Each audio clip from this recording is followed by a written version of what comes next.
নমস্কার বন্ধুরা, অনেকদিন পর একটা লং ব্লগে তোমাদের স্বাগত। তো এখন বাজে রাত 1টা, আর আজকে আমাদের এখানে শীতলা পুজো সকালবেলা। তো তাই এখন আমরা রাত্রেবেলা এখানে রান্নাবান্না করছি। এখন আমরা কচু শাক করছি, গ্রাম বাংলার ছোলা নারকেল দিয়ে কচু শাক। সেই রেসিপিটাই তোমাদের সাথে আজকে এই ভিডিওতে শেয়ার করব, তো তোমরা দেখতে থাকো। প্রথমেই এখানে উনুনে কচু শাকগুলোকে সেদ্ধ করতে বসিয়ে দিয়েছি। আর এই কচু শাকগুলো আমি আগেই তুলে রেখেছিলাম পুকুর পাড় থেকে, সেগুলোকে খুব ভালোভাবে ধুয়ে ছোটো করে টুকরো করে কেটে সেদ্ধ বসিয়েছি। আর আমি এদিকে নিচে রান্না করছি উনুনে, আর ওপরে দেখো আকাশে কি সুন্দর চাঁদটা লাগছে দেখতে। এখান থেকে রান্না করতে করতে দেখতে পাচ্ছিলাম, তাই ভাবলাম একটা ভিডিও তুলে নিই। প্রকৃতিও যেন স্বাদ দিচ্ছে আমার সাথে এই রান্নায়, দারুণ লাগছে দেখতে। আর শুধু চাঁদই উঠছে নি, তার সাথে কিন্তু দিচ্ছে দারুণ ফুরফুরে হাওয়া। পুকুর ধারের এই হাওয়াটা কিন্তু দারুণ লাগে, গরমের কোনো ভাবই নেই। আর এদিকে দেখো কচু শাকটা আস্তে আস্তে সেদ্ধ হচ্ছে, তো আমি এখানে নেড়ে নিচের থেকে ওইগুলো উপরে তুলে দিচ্ছি। আর এক হাঁড়ি কচু শাক দেখতে দেখতে কইটুকুনি হয়ে যাচ্ছে দেখো।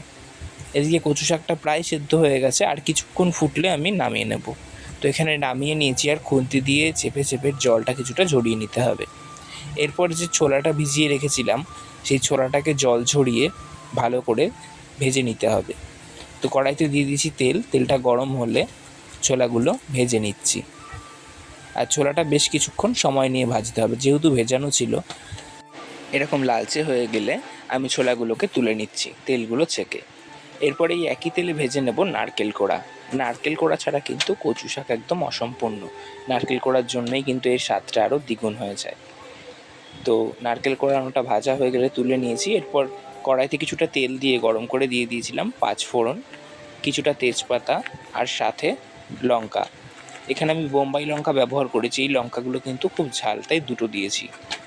আর ফোড়নটা ভাজা হয়ে গেলে এর মধ্যে দিয়ে দিয়েছিলাম ভাজা ছোলাগুলো। আর ভাজা ছোলাগুলো দিয়ে বেশ কিছুক্ষণ নাড়ার পর এর মধ্যে দিয়ে দিয়েছিলাম ভাজা নারকেলগুলো। তোমরা কিন্তু চাইলে নারকেলের টুকরোও ব্যবহার করতে পারো। এরপর নারকেল কোড়ার সাথে ছোলাটা খুব ভালোভাবে মিশিয়ে নিয়ে ভাজতে হবে, যাতে দুটো খুব ভালোভাবে একসাথে মিশে যায়। আর এই দুটো ভাজা হয়ে গেলে এর মধ্যে দিয়ে দিয়েছিলাম সেদ্ধ করে জল ছড়ানো কচু শাকগুলো। কচু শাকগুলোর সাথে কিন্তু নারকেল কোড়া আর ছোলাটা খুব ভালোভাবে মিশিয়ে নিতে হবে। এরপর এর মধ্যে দিয়েছিলাম অল্প পরিমাণ লবণ আর হলুদ।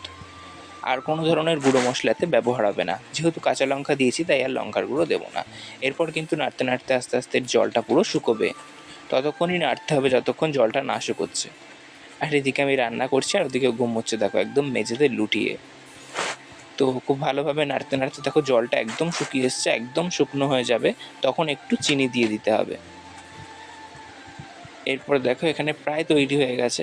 আর আমার ক্যামেরা কোয়ালিটি অতটাও ভালো না, আর রাত্রেবেলা রান্না করছি, তো তোমরা একটু অ্যাডজাস্ট করে নিও।